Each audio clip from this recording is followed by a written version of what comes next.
আসসালামু আলাইকুম, সবাই কেমন আছেন? আলহামদুলিল্লাহ আমি ভালো আছি। আপনারা কে কোথা থেকে দেখছেন, কেমন আছেন আমাকে কমেন্ট করে জানাবেন। আজকে জুম্মার দিন, তো ইব্রাহিমকে আমি ঈদের পাঞ্জাবিটা পরাবো।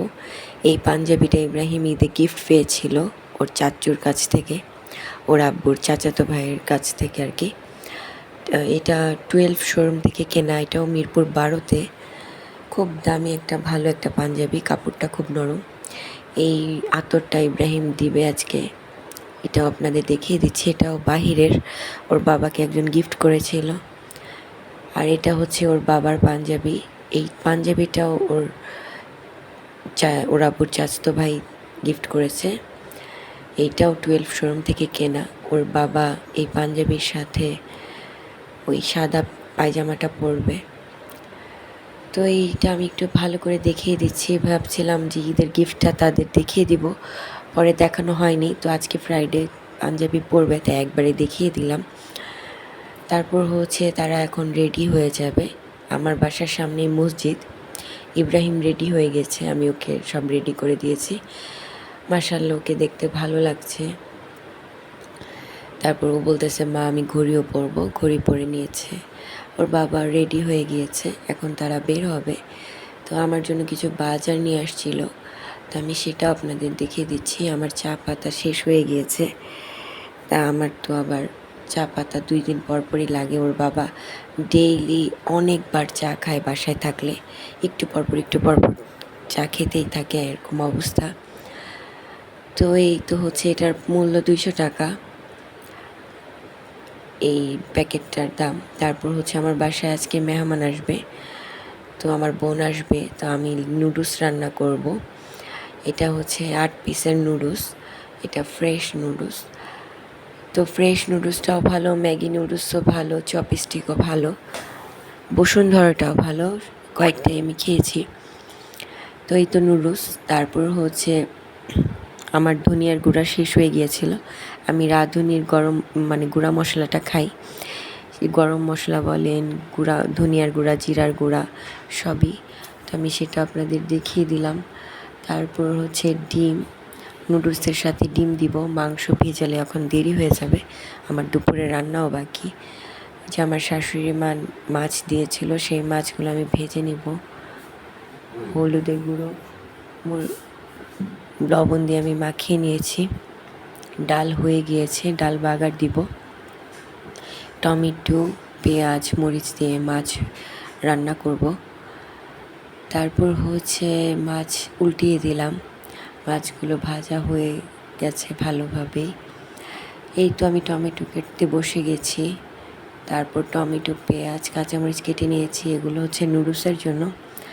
আর গাজরও কেটে নিয়েছি নুডলসের জন্য, কারণ পরে আমার দেরি হয়ে যাবে। রান্নার পাশাপাশি এটা করে নিচ্ছি। এই তো রান্না বসিয়ে দিব, পেঁয়াজটা ভেজে নিচ্ছি। মাছ ভাজা হয়ে গিয়েছে, 3টা ডিম দিব 4 প্যাকেট নুডলসের সাথে। ডাল হয়ে গিয়েছে, ডাল বাগার দিয়েছি, তার মাঝে ওর বাবা খেয়ে নিয়েছে, তাই আমি আপনাদের একটু দেখিয়ে দিলাম যে আমার রান্নাটা কীরকম হয়েছে। আমি টমেটো দিতে ভুলে গিয়েছিলাম তাড়াহুড়োয়, তো ভুনা করে ফেলেছি আর কি। এটা ইব্রাহিম আর আমার ভাত একসাথে নিয়ে নিয়েছি। এই তো গাজর, গরম পানির মধ্যে গাজর দিয়ে দিলাম। গাজর সিদ্ধ হয়ে আসলে তারপর আমি নুডলসটাও দিয়ে দিব। আর এগুলো তো দেখিয়েছি নুডলসের কী কী দিব আমি। এই তো ফ্রেশ নুডলসটা, যেটা ওর বাবা কিনে নিয়ে এসেছিলো, 4 প্যাকেট নিয়ে নিব আমি।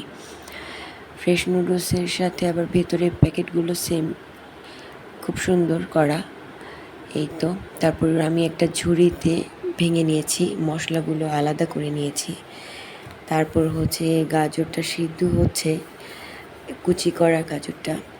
তারপর আমি নুডলসটা দিয়ে দিব এখন, না হলে আবার গাজরটা বেশি নরম হয়ে যাবে। আর নুডলসটা হতে একটু সময় লাগবে, ভালো করে সিদ্ধ করে নেবেন আপনারা নুডলসটা। তারপর ছড়িয়ে তারপর যেভাবে ইচ্ছা খাবেন।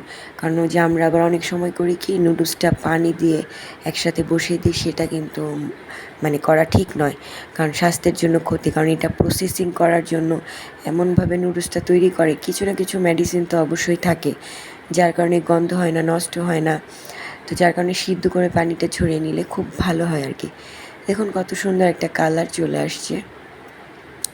তারপর আমি পানি দিয়ে ধুয়ে নিব।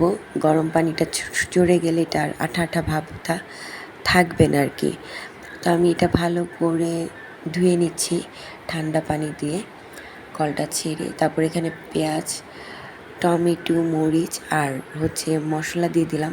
ডিমটা আগে ভেজে নিয়েছি, এটার উপরে কিছু মশলা দিয়ে দিলাম। তারপর নুডলসটার সাথে আমি কিছু মশলা মাখিয়ে নিব, কারণ অনেক সময় দেখা যায় কি মশলা উপর দিয়ে ছিটিয়ে দিলে নুডলসে ভালোভাবে মাখে না খুরচুন দিয়ে। তো এই জন্য আমি একবারেই একটু একটু করে সবটাতেই মাখিয়ে নিব, ডিমের সাথে মেখে নিব ভালো করে। আর যদি প্রয়োজন হয় শেষে আমি একটু লবণ দিব, আর না হলে ভালো করে মাখানো হলে বোঝা যায় যে লবণ লাগবে কি লাগবে না। তো যার কারণে আমি এইভাবে করে নিই। অনেক সময় দেখা যায় আমি সম্পূর্ণ মশলাটা নুডলসের সাথে মাখিয়ে তারপর দিয়ে দিই। আজকে আবার ডিম, তারপরে পেঁয়াজ একটু দিলাম, এভাবে করেও দিই যখন যেভাবে পারি আর কি। যেহেতু মেহমান আসবে, 19-20 হলে ভালো লাগবে না খেতে। ওর বাবা কোক নিয়ে আসছে, তো নুডলস কোক দিব। ফ্রিজে আইসক্রিম আছে 1 বক্স, তো ওখান থেকে দিব, আমরাও খাবো। তো ভাবলাম এই সিম্পল নাস্তাই করি, যেহেতু সন্ধ্যায় আসবে। আর হচ্ছে দুপুরে আসলে তো দুপুরের আয়োজন করতামই। তো এই যে নুডলসের সুন্দর একটা কালার আসছে, গ্রিন, হোয়াইট, ইয়েলো, ডিমের ইয়েলো কালারটা, গাজর, তারপর টমেটো রেড কালারটা, গাজরের হচ্ছে অরেঞ্জ কালার, খুব সুন্দর একটা কালার আসছে। আমি ভালো করে একটু নেড়ে নিচ্ছি। আর সাথে আমার পিৎজার কিছু মশলা ছিল ক্রিসপি, তারপর হচ্ছে স্পাইসি করার জন্য আমি দিয়ে দিলাম 2 প্যাকেট। তো এটা দিয়ে আমি একটু নেড়ে চেড়ে নিব, তাহলে আর একটু একটা ফ্লেভার আসবে। আর চিলিটার একটু স্পাইসি একটা ঝাল ঝাল একটা ফ্লেভার আসবে, তো যার কারণে আমি 2টাই দিয়ে দিলাম। 2 ফ্লেভারের ছিল, ভাবলাম দিয়ে দিই।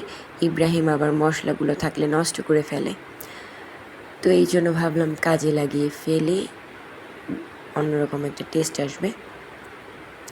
নুডলসের কালারটা সবই ভালো আসছে, যদি আমার ক্যামেরাটা ভালো না। আজকে এই পর্যন্ত, সবাই ভালো থাকবেন, আল্লাহ হাফিজ।